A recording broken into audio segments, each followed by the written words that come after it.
Toby Bamadil had always known luxury. His father, Chief Ayodele Bamadil, was one of the richest men in Ibadan. Their mansion in Bodija had imported furniture, a private security team, and a fleet of black SUVs that never seemed to run out of fuel. But no one ever spoke about how Chief Bamadil made his fortune. Toby had asked once, "We do business," his father said dismissively. "What kind of business?"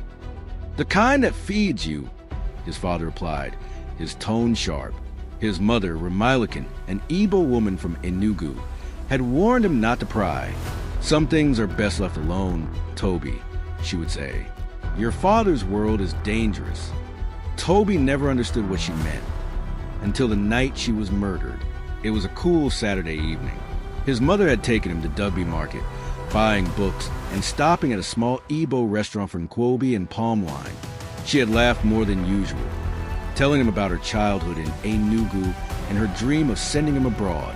As they drove home, their laughter was interrupted by blinding headlights. A black SUV swerved in front of their car, blocking the road. Four masked men jumped out. "Madam, step out," one barked. Toby's mother instinctively shielded him. "Take my money. Take everything, just let my son go." The leader of the group chuckled darkly. "It's not about money. It's about orders." Toby's heart pounded. Who had given him orders? And then, a gunshot. His mother gasped, her hands clutching her chest as blood bloomed across her encore blouse. Toby screamed as she collapsed onto the steering wheel. The men fled just as another black SUV roared into view, his father's car. Chief Bamadil jumped out, his Igbada flowing behind him. He pushed Toby aside and knelt beside his wife, pressing his hands against the wound. But Toby barely registered his movements, because something wasn't right. His father had arrived too fast. Toby had only called him a few minutes ago, hadn't even given him their exact location. So how did he know and arrive just 5 minutes of dropping call? The funeral was a grand affair. Dignitaries came, politicians sent condolences, and the police promised an investigation. But Toby wasn't fooled. His father didn't seem grief-stricken, and his elder sister, Adora, barely shed a tear. She stood beside their father, composed, her gold jewelry flashing under the sun. Adora had always been their father's favorite. At 24, she was already deeply involved in his business dealings, managing some of his companies. Unlike their mother, she had no illusions about the kind of man he was. Their younger brother, Emeka, was different. At just 12, he had been closest to their mother. Since her death, he had withdrawn completely, barely speaking to anyone, except Toby.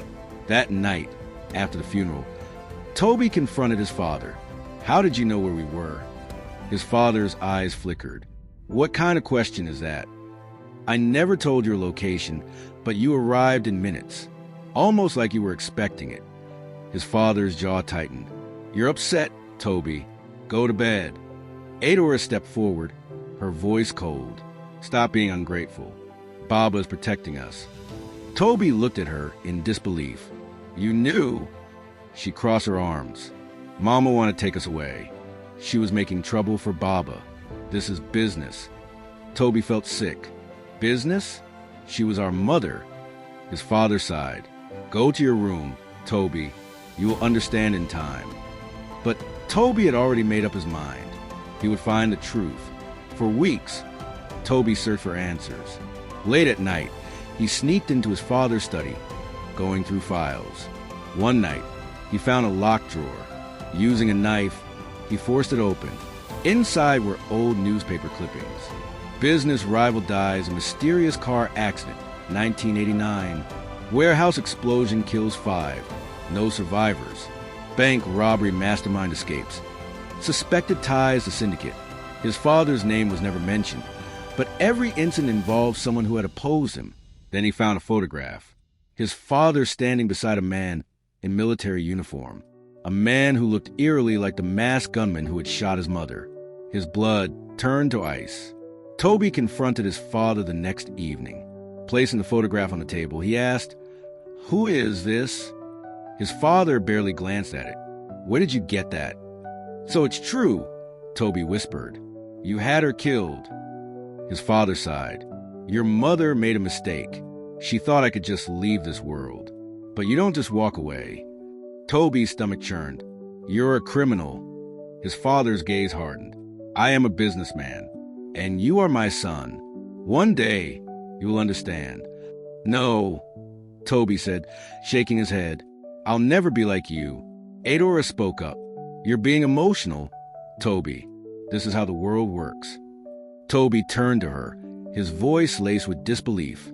You knew and you were fine with it? She shrugged. Baba takes care of us. You should be grateful.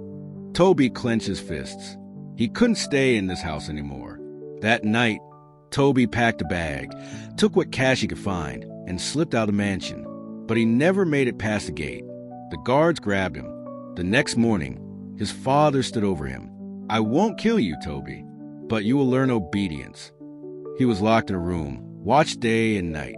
Then, one evening, his younger brother Chimika sneaked in. You're leaving? Emeka asked, his voice barely above a whisper. Toby hesitated. You should come with me. Mecca shook his head. They'll find us. Toby's chest tightened. Then I'll come back for you. Emeka nodded.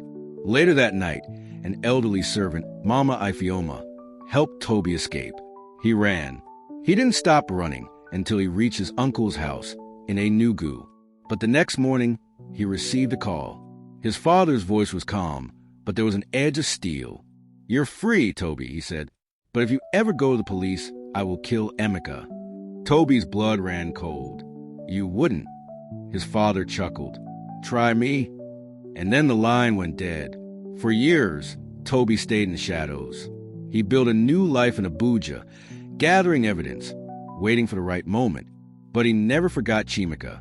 One day, he would return for his brother. One day, he would bring his father down.